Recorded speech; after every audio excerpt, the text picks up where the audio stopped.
Okay, so just getting this out of the way since like I've got a really good opportunity with it. So I've gone over I think Droidify and F-Droid of course before. But there's another option out there, and that is Obtanium. And this is, in essence, an F-Droid alternative, but you're using primary sources. So when you open it at first, it has nothing in here. But you do have like your app drawer down here, you've got your import export and your settings. So you've pretty much got nothing to go off of. You're just sitting here like, okay, how do I add stuff to it? And so you've got this add app button here. And so you've got your source URL or search. So when you go into search, you can go like, let's say, unciv, I believe. You can search and it'll come up with this screen. So it's got GitHub, GitLab, Forge, Joe, Codeberg, F-Droid official, and third-party repos selected. So if you've got a third-party repo you want to add, you can search that as well. And so then it'll come up with all of this. So you've got your unciv that is from your primary source, or you've got like the unciv up or from F-Droid, or your unciv up here. So you can do that. You can then double check everything's okay. So it lets you fine tune a lot of things when you add an app. And then you can add. And then it'll take a second. So what it's doing is it's going to the GitHub repo and looking for the latest release version, basically. And then you can add categories to sort it easier and so on. So when you go back to the apps here, you can see, okay, I've got Obsidian here, shows me that information. I've got this one, QuillPad.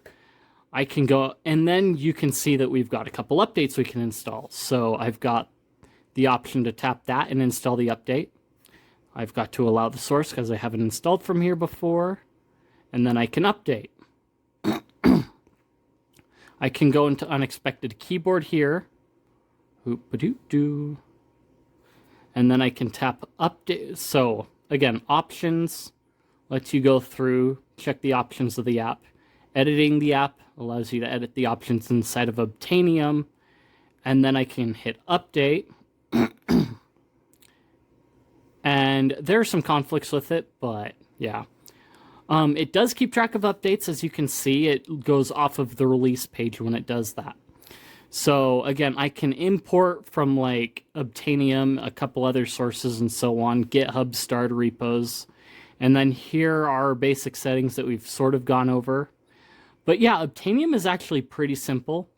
It is actually a really good way to get your apps from primary sources. If, for example, like unciv didn't have an official release on F-Droid, you could go straight to the repo and get it that way, or Obsidian, kind of the same deal.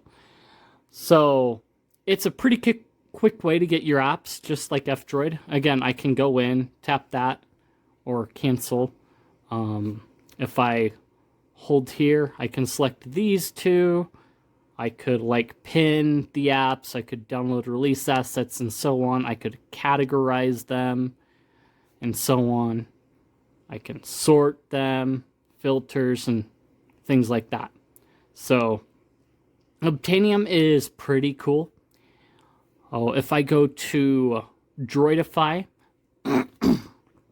you can see that I've got my different updates like that. And then my installed apps here.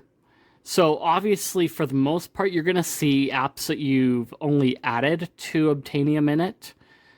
And you're not going to see some of the same repositories. You can add repositories manually, but Droidify has, different repositories already in there that you can enable. And then, of course, you can add other repositories on top of it if there isn't one available to enable that already in the list. But I use Droidify more often than not for all that stuff to keep track of stuff. So I can just like update things pretty simply for it. I've really kind of come to love Droidify for that reason. is that in a lot of ways, it's a lot easier to enable stuff, and it comes with repos already in a list. You just have to like, okay, I want that one, and that one enabled, and you're good to go. So, yeah, Obtanium, Droidify, no big deal. And yeah,